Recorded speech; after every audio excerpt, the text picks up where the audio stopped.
Nah, wrong thing. Okay. Boom. Big Shack. Ota a snake. Scoop no. Rat no. Usna. Ota the girl them as well. Boom. 2 + 2 is 4. -1, that's 3. Quick fact. Hello there, and welcome to this week's 3 Quick Facts. The Land of Oz was a theme park in North Carolina, based mainly off the 1939 hit film The Wizard of Oz.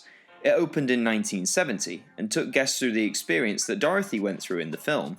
You enter through Dorothy's house, you're greeted by Auntie Em, Uncle Henry, and all the other characters from the film's first act. After being led to the basement, you see the clip of the tornado taking the house, and when you then head back upstairs, everything looks like it's been hit with the tornado, and when you step outside, you are now in the Land of Oz. You meet the friends along the way in Munchkin Land, encounters with the Wicked Witch, and of course, walking down the famous Yellow Brick Road.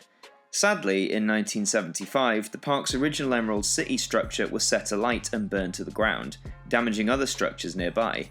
However, it was able to reopen, but was completely shut down in 1980 due to lowering attendance.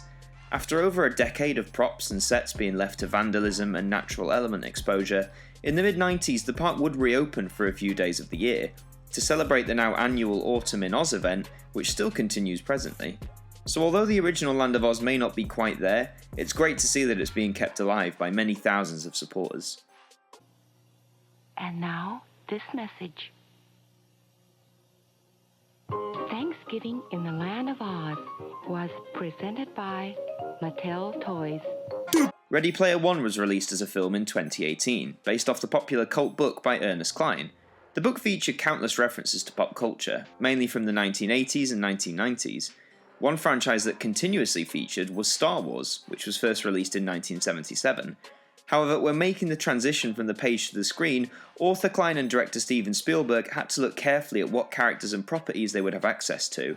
Given that Star Wars is now owned by Disney, let's just say you ain't gonna see or hear that much Star Wars in this flick. As the film was handled by Warner Brothers, they had use of many of their staple characters in films, everything from Marvin the Martian to The Shining. There are many characters and references from outside companies also, and having seen it, all I'll say is you'll have to have a very quick eye if you want to spot every single detail, but the more you do see, the more joy you'll get out of seeing it. Mechagodzilla!